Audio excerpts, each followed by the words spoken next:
अध्यात्म विज्ञान कोई धर्म या संप्रदाय नहीं है, ये स्पिरिचुअल साइंस है जो कुदरत के कानून पर आधारित है। ये विज्ञान पूरे ब्रह्मांड के सभी रहस्यों को उजागर करता है और जीवन के सभी पहलुओं को समझने के लिए एक नई दृष्टि देता है।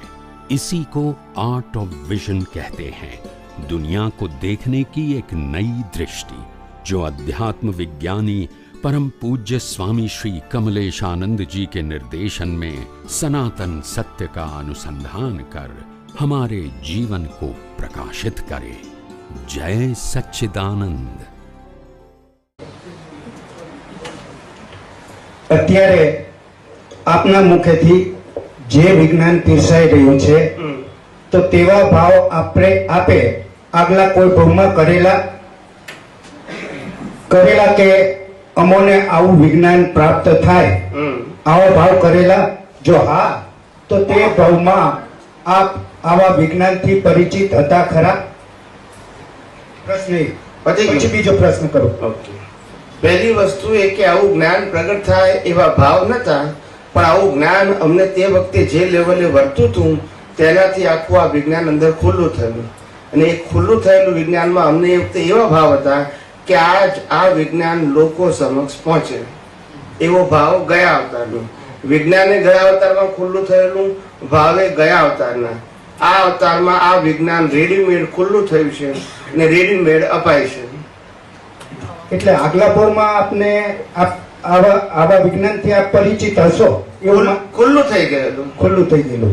અચ્છા, આ વખતે પાછું જે અંડરગ્રાઉન્ડમાં સાયલેન્ટ હતું એ પાછી જ્ઞાની પુરુષ મળવાથી પાછું એને જ્ઞાની પુરુષ ઓપનર થયા। શું થયા? ક્રિએટર નહીં, પણ શું થયા? ઓપનર। નિમિત્ત જોઈએ ને, નિમિત્તથી પાછું ખુલ્લું થઈ જાય। સમજાય છે? પણ અંદર હતું તે જ ખુલ્લું થયું છે, બરોબર। અને આ ભાવ પર લઈને આવેલા તે જ છે। હવે પ્રશ્ન બીજો, અત્યારે આપ જે પ્રશ્નોના જવાબ આપી રહ્યા છો તે માટે આપ આપના જ્ઞાનના આધારે આપી રહ્યા છો કે નિમિત્તના આધારે એ જ્ઞાન આવી રહ્યું છે? આપ આ વાણીના માલિક ખરા? તેમજ અમારા તરફથી જે પ્રશ્નો પૂછાઈ રહ્યા છે આપને એ માટે અમે અમારા ઉપાદાનના આધારે આપી રહ્યા છીએ, પ્રશ્નો પૂછી રહ્યા છીએ। તમે જે પ્રશ્ન પૂછી રહ્યા છો એ તમે એક નિમિત્ત છો, અમે જવાબ આપીએ છીએ તે નિમિત્ત છે, અને બંને નિમિત્ત જ છીએ। અને નિમિત્તની અંદર નિમિત્તનું ઉપાદાન હોય અને પ્રશ્ન પૂછનારનું પણ ઉપાદાન હોય, બંનેના ઉપાદાન એના લેવલ પ્રમાણે અલગ અલગ હોઈ શકે। અને જવાબ જે નીકળે છે એ અમારા દર્શનને આધારે નીકળે છે, પણ જે દર્શન અમારું ફૂલ હોય પણ વાણી વ્યક્તિ નિમિત્તના આધારે નીકળે। શબ્દો દ્વારા વ્યક્ત થાય ને એ વ્યક્તિના નિમિત્તના આધારે નીકળે, એનું કેવું ડેવલપમેન્ટ છે એ જ પ્રમાણે જવાબ નીકળે। ખ્યાલ આવે ને? દર્શન અમને ફૂલ હોય પણ આન્સર એના લેવલ ઓફ અન્ડરસ્ટેન્ડિંગ પ્રમાણે નીકળે। ખ્યાલ આવે ને? અમને સિદ્ધાંત આખો અંદર ખુલ્લો થઈ ગયો હોય, પણ તમને જેટલી જરૂર હોય એટલું જ નીકળે તમારા માટે। સમજાય છે? પછી તમને બીજો પ્રશ્ન પૂછો તો પછી આગળનું નીકળે, ના પૂછો તો આગળ ના નીકળે। બરોબર, એવી રીતે છે બધું ઓટો મોડ। શું છે? શું છે? બધું ઓટો મોડ છે। અત્યારે અમારો કોઈ પુરુષાર્થ નથી, અમારો જે પુરુષાર્થ છે એ આજે થઈ રહ્યું છે એનાથી કેવો છે? જુદો છે। અને એ પુરુષાર્થને આધારે જે અમારો અનુભવ છે એ પણ આ અવતારમાં વ્યક્ત થાય નહીં। હવે બીજું તમે પાછું પૂછેલું કે આ વાણી ટોટલી રેડીમેડ છે। કેવી છે? રેડીમેડ। ખ્યાલ આવે ને? આજના પુરુષાર્થના આધારે, આજના જાગૃતિના આધારે, આજના અનુભવના આધારે નીકળતી નથી। આજનો અમારો અનુભવ, આજનો પુરુષાર્થ આનાથી હાયર લેવલનો છે। કેવો છે? એની સ્પીચ નેક્સ્ટ બર્થમાં નીકળે। આજે અમારી દશા હોય પણ સ્પીચ ના લાયા હોય। સમજાય છે મારી વાત? એટલે સિદ્ધાંત સમજવાનું।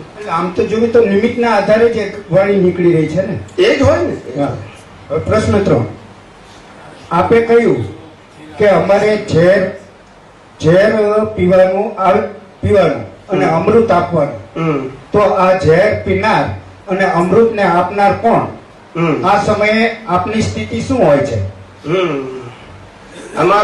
અમારો જે જીવતો અહંકાર છે ને એ બધા સંજોગોને સ્વીકાર કરે એટલે ઝેર પીધું કહેવાય. અને અમૃત આપવું એટલે અમે લઈને આવેલી ભાવના કે ભાઈ એનું કલ્યાણ થવું, એને સમાધાન થવું, એને અનુભવ થવો, આ અમારો ભાવ. આને અમૃત કહેવાય. અને તમે વાકું ચૂકું પૂછો અને અમે સ્વીકાર કરી લઈએ એને ઝેર કહેવાય. ખ્યાલ આવે ને? અમારે ઝેર ના અપાય કોઈ દિવસ. નહીં નહીં, બરોબર, એ વાત બરોબર છે.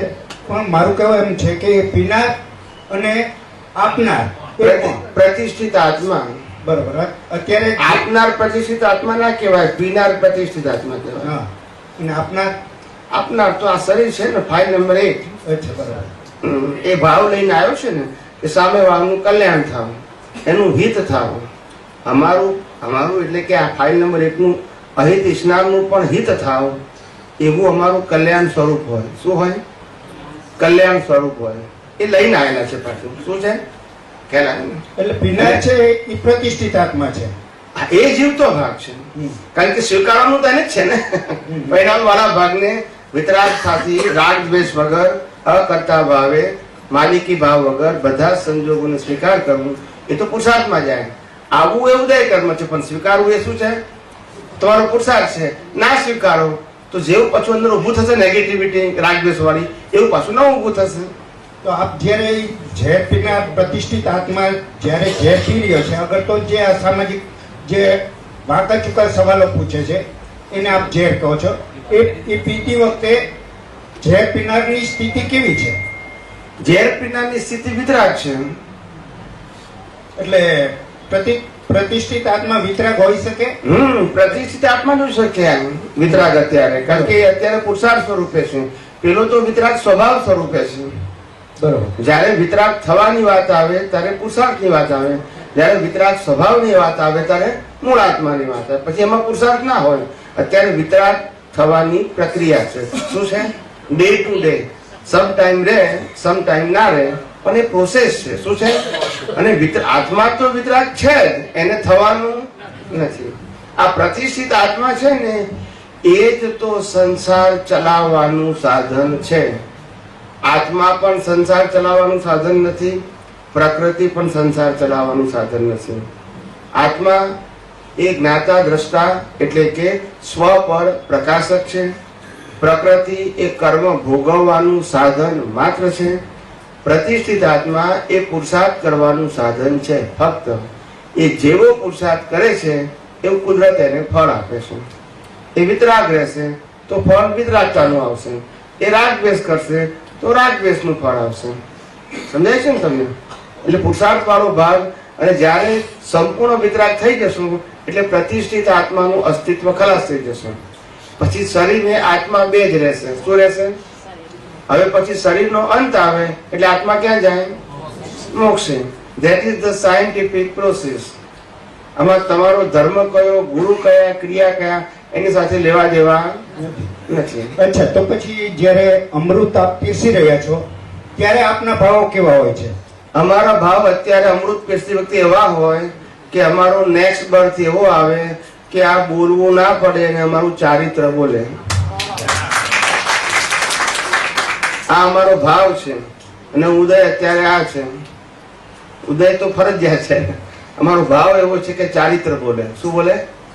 એટલે આપ જ્યારે અમૃત પીરસતા હોય ત્યારે આવા ભાવ સતત ઉત્પન્ન થતા હોય? ના, એ તો અમારા કોડવડમાં હોય કે ભાઈ આવું ચારિત્ર અમારું હોવું જોઈએ.